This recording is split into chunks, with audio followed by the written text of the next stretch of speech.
JT.fr, fournisseur officiel de football. Bonjour à toutes et à tous, c'est parti pour le premier JT de 2024 et du coup je vous propose de faire un focus sur tous les gros dossiers qui vont animer l'année. On commence logiquement avec Kylian Mbappé, prolongera pas, depuis quelques heures la star parisienne peut négocier avec n'importe quel club pour quitter le PSG libre de tout contrat en juin. De nombreux médias européens ont déjà assuré qu'il rejoindra le Real Madrid. D'ailleurs, El Chiringuito nous apprend ce lundi que le capitaine de l'équipe de France a déjà trouvé et réservé une maison à Madrid, un geste fort qui peut mettre la pression sur les dirigeants parisiens, mais le club de la capitale espère encore le faire changer d'avis. Comme l'explique le média espagnol AS, le PSG veut agir en silence et loin de tout tapage médiatique. Le club va se pencher sérieusement sur sa prolongation dans ces prochaines semaines avec l'appui du Qatar. Si le Real Madrid veut agir vite, le PSG va au contraire adopter une stratégie plus prudente et tranquille. Les décideurs parisiens veulent éviter que des informations ne s'ébruitent dans la presse et ne souhaitent absolument pas créer un feuilleton comme celui de l'été 2021. Tout sera fait en coulisses, dans le calme. Sinon, pour le Real Madrid, il y a toujours l'option Erling Haaland. Le quotidien AS révèle que les merengues ont été informés de la nature exacte des clauses libératoires inscrites dans son contrat. À ce titre, la clause qui permet aux Norvégiens de partir commencera dès 2024. Il faudra débourser plus de 200 millions d'euros. Et quel avenir pour Victor Osimhen vu que rien ne va plus? À Naples, l'attaquant nigérien pourrait pousser un départ cette année. Il veut découvrir la première ligue pour se renforcer dans le secteur offensif. Manchester United pense à lui en priorité, mais Chelsea le convoite également.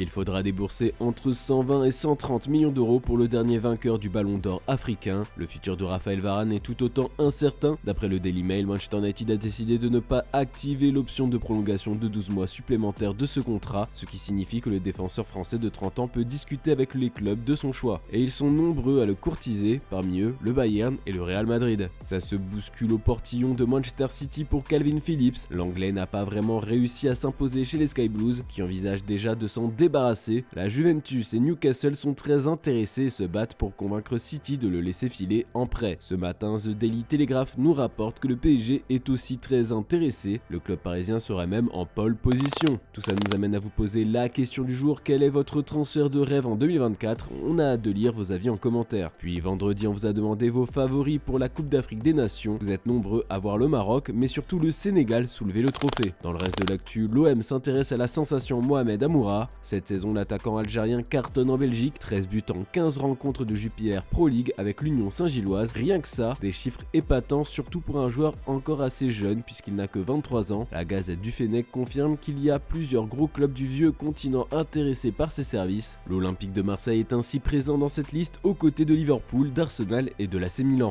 Les dirigeants de l'USG peuvent déjà se frotter les mains. Si le joueur n'a coûté que 4 millions d'euros en provenance de Lugano l'été dernier, ils savent déjà qu'ils pourront multiplier cette somme d'une bien belle manière en cas de vente dans les mois à venir. Reste tout de même à signaler que si la piste Amoura devrait être très abordable pour les écuries anglaises, la situation est un peu plus compliquée pour l'Olympique de Marseille qui n'a pas une marge de manœuvre spécialement large en termes de finances. Surtout que le principal concerné a déjà avoué surtout rêver de jouer en première ligue. Mais nul doute que Pablo Longoria aura de quoi le convaincre s'il venait à passer sérieusement à l'attaque. En attendant, l'OM a fixé le prix de Luis Enrique. Revenu de Botafogo, le Brésilien ne devrait pas rester dans la cité phocéenne. D'ailleurs, comme révélé sur notre site, le club de John Textor veut faire revenir le joueur. Une offre de 6 millions d'euros est en préparation, mais il faudra se montrer un peu plus généreux puisque l'OM veut au moins 8 millions d'euros pour lui. C'est le prix qui a été fixé par les Olympiens selon la Provence. Dortmund se lance à la poursuite de Jan Masten. Éblouissant en Championship l'an dernier sous les couleurs de Burnley, il peine à confirmer cette saison à Chelsea. Il faut dire que le jeune joueur de 21 ans n'a plus la confiance de Mauricio Pochettino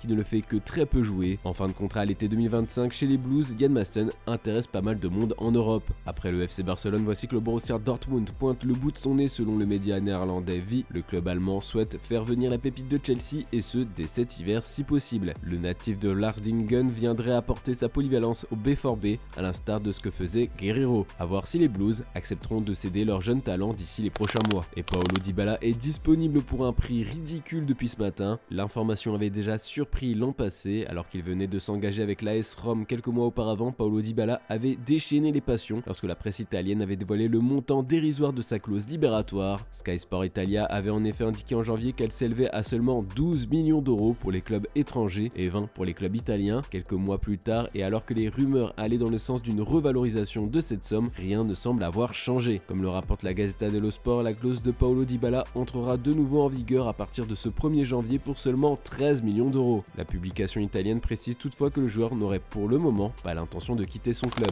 Présent lors de Tottenham-Bournemouth ce dimanche après-midi, Hugo Lloris a été honoré à la mi-temps, lui qui va désormais porter les couleurs du Los Angeles FC. En conférence de presse, Ange Postecoglou lui a rendu un vibrant hommage.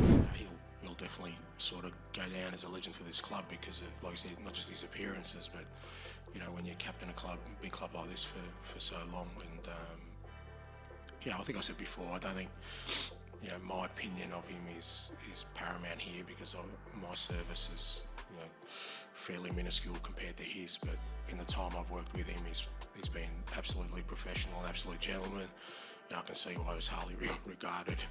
It was great to have in the group, great for Vic to share a dressing room with a World Cup winner, and you know, it's a credit to him with the way he's conducted. Après une année 2023 riche en émotions, notamment sur la planète football, l'heure est bien évidemment au bilan. La boutique foot.fr a fait les siens et propose, comme elle l'a fait depuis plusieurs années, son traditionnel top 10 de vente de maillots pour le deuxième semestre 2023 pour son e-shop mais également pour ses 4 magasins physiques en France. Et comme la saison passée, l'Olympique de Marseille est en tête du classement. On retrouve juste derrière pour compléter le top 3 le PSG et le Real Madrid. Comme toujours, on a quelques exclus foot mercato à vous partager. L'heure des adieux définitifs de Nemanja Radonjic au Torino semble avoir sonné. La direction turinoise en a marre des sauts d'humeur du Serbe et va tout faire pour lui trouver une porte de sortie. Les dirigeants ont déjà pris leur téléphone pour tester sa valeur marchande en Italie et à l'étranger. Le Torino a d'ores et déjà listé quelques noms de possibles successeurs à Nemanja Radonjic dans la rotation turinoise. D'après nos indiscrétions, parmi les profils, les noms de Denis Praet et Alexei Mironchuk reviennent une nouvelle fois dans l'esprit de la direction comme lors du dernier mercato d'été. Puis Chelsea et Manchester United relancent la piste Jean-Claire Todibo. Le club londonien est venu aux nouvelles ces derniers jours pour le Niçois. Les Blues ne sont pas satisfaits de leur défense et sont prêts une fois encore à sortir le chéquier. Quant à Manchester United, il n'a pas dit son dernier mot et continue d'envoyer des recruteurs observer l'international tricolore lors des matchs du gym. Le rapprochement très récent entre Jim Ratcliffe, Ineos et les Red Devils fait d'un transfert de Jean-Claire Todibo quelque chose de logique et de cohérent, mais plus pour l'été prochain.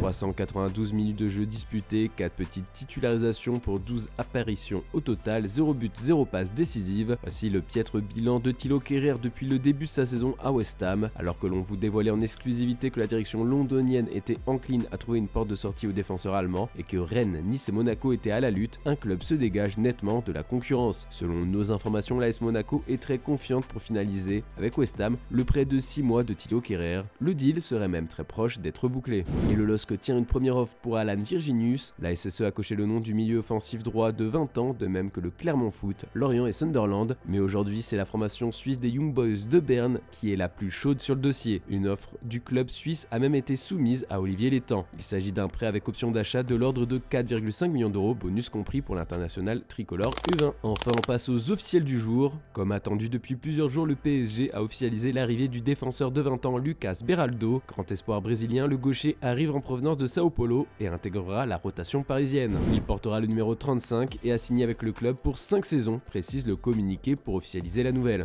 Il a été recruté pour un montant estimé à 20 millions d'euros plus 5 de bonus. Suivi par la Real Sociedad, Donny van de Beek a finalement posé ses valises en Allemagne. L'Eintracht Francfort vient d'officialiser son arrivée. Le milieu de terrain de 26 ans quitte Manchester United pour Francfort en prêt jusqu'à la fin de la saison avec option d'achat. Vasco de Gama a officialisé la signature de João Victor, le défenseur central quitte définitivement Benfica. Selon la presse brésilienne, Vasco paiera 6 millions d'euros à Benfica pour João Victor et la valeur du transfert pourrait atteindre 8 millions d'euros avec les bonus. Fran Navarro a été officialisé en tant que nouveau joueur de l'Olympiakos. L'attaquant rejoint le club hellénique entraîné par Carlos Carvaral, prêté par le FC Porto jusqu'à la fin de la saison. Le club athénien paie un prêt de 250 000 euros et dispose d'une option d'achat de 7,5 millions d'euros, prenant également en charge l'intégralité du salaire du joueur. Et le 13 janvier prochain, la Coupe d'Afrique des Nations 2024 va débuter. Pour ce rendez-vous en Côte d'Ivoire, Djabel Melmadi a sélectionné 26 joueurs, parmi eux Amin Guiri, le Rennais, qui a rejoint les Fennecs il y a quelques mois, était attendu pour mener l'attaque des Verts, mais l'ancien de l'OL ne sera pas du voyage. En effet, la FAF a annoncé son forfait pour le tournoi ce lundi. Meilleur buteur de l'année 2023, Cristiano Ronaldo repousse encore et toujours les limites. La star portugaise, réputée pour son talent et son professionnalisme, est aussi une personne très généreuse. Hier, CR7 a encore régalé les siens puisqu'il a offert un cadeau somptueux à sa mère, une Porsche Macan S. La sœur du joueur Katia a immortalisé ce moment sur les réseaux sociaux. Je vous laisse mater ça et à demain pour un nouveau JT sur Foot Mercato. Restez bien connectés, bonne soirée tout le monde.